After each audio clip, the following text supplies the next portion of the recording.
നിങ്ങൾക്ക് എല്ലാവർക്കും മിസാസ് കിച്ചണിലേക്ക് സ്വാഗതം. നമ്മളിന്ന് ഉണ്ടാക്കാൻ പോകുന്നത് ഗാർലിക് പൗഡറാണ്. വളരെ എളുപ്പത്തിൽ ഗാർലിക്സിൻ്റെയൊക്കെ തൊലി കളഞ്ഞിട്ട് എങ്ങനെയാണ് അത് പൗഡറാക്കുന്നതെന്ന് നോക്കാം. ഞാനിവിടെ മിക്സി ഉപയോഗിച്ചിട്ടാണ് വെളുത്തുള്ളിയുടെ തൊണ്ട് കളഞ്ഞെടുത്തത്. അത് കുറച്ച് വെളുത്തുള്ളി എടുത്തിട്ട് അതിൻ്റെ ഞെട്ടെല്ലാം കളഞ്ഞിട്ട് ആ മിക്സിയുടെ ചെറിയ ജാറിലേക്ക് ഇടണം.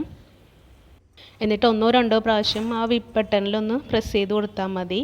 അപ്പോൾ ഇതിൻ്റെ തൊലിയൊക്കെ അങ്ങോട്ട് അടർന്ന് വിട്ട് വന്നോളും. ചില മിക്സിക്ക് റിവേഴ്സ് ബട്ടൺ ആയിരിക്കും, ഓപ്പോസിറ്റ് സൈഡിലേക്ക് തിരിച്ചാൽ മതിയാകും. ചിലത് പൾസ് ബട്ടൺ എന്ന് എഴുതിയിട്ടുണ്ടാകും, അതൊന്ന് പ്രസ് ചെയ്താൽ മതിയാകും.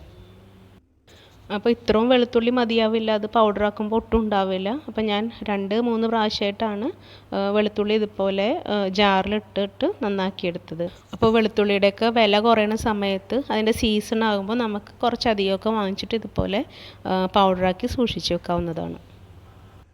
ഇത്രയും വെളുത്തുള്ളി എടുത്തിട്ടുണ്ട്. വളരെ പെട്ടെന്ന് തന്നെ ഇത് നന്നാക്കി കിട്ടി. ഇനി നന്നായിട്ട് കഴുകിയിട്ട് ഒരു കോട്ടൺ തുണിയിലിട്ടിട്ട് ഇതുപോലെ ഒന്ന് വെള്ളമൊക്കെ അതിൻ്റെ ഒപ്പിയെടുക്കണം. എന്നിട്ട് ആ മിക്സിയുടെ ജാറിൽ വീണ്ടും ഇട്ടിട്ട് ഒന്ന് നന്നായിട്ടൊന്ന് ക്രഷ് ചെയ്തെടുക്കണം. അപ്പോൾ ജാറൊക്കെ നന്നായിട്ട് കഴുകിയിട്ട് ആ കോട്ടൺ തുണി കൊണ്ടൊന്ന് ഒപ്പിയെടുക്കണം, അല്ലെങ്കിൽ മാക്സിമം വെള്ളം കളഞ്ഞെടുക്കണം. അല്പം വെള്ളമൊക്കെ ഉണ്ടെന്നോർത്ത് കുഴപ്പമില്ല, നമ്മൾ വെയിലത്ത് വെക്കുമ്പോൾ അതിങ്ങനെ വറ്റി വന്നോളും. വല്ലാണ്ട് അരഞ്ഞു പോകണ്ട, ഇതുപോലെ ഒന്ന് ചതച്ചെടുത്താൽ മതി. എന്നിട്ട് ഒരു സ്റ്റീൽ പാത്രത്തിൽ ഞാൻ അല്പം എണ്ണ തൂത്ത് കൊടുക്കുന്നുണ്ട്. ആ ചതച്ച വെളുത്തുള്ളി ആ പാത്രത്തിലേക്ക് ഇടാം. എണ്ണ തൂത്ത് കൊടുത്തില്ലെങ്കിൽ ആ പാത്രത്തിൽ ഇങ്ങനെ വല്ലാണ്ട് ഇത് ഒട്ടിപ്പിടിക്കും, എടുക്കാൻ ഇത്തിരി പ്രയാസമായിരിക്കും. അപ്പോൾ എണ്ണ തേച്ച് കൊടുക്കുമ്പോൾ അതിങ്ങനെ നമുക്ക് വിട്ട് കിട്ടിക്കോളും. വെയിലത്ത് വെക്കുമ്പോൾ ഇതുപോലത്തെ നൈസായൊരു തുണി കൊണ്ട് കവർ ചെയ്തിട്ടുണ്ടെങ്കിൽ അതിനകത്തേക്ക് പൊടിയൊന്നും കിടക്കില്ല. 2 ദിവസം ഇതുപോലെ ഞാൻ നല്ല വെയിലത്ത് വെച്ചു, നന്നായിട്ട് ഉണങ്ങി കിട്ടിയിട്ടുണ്ട്.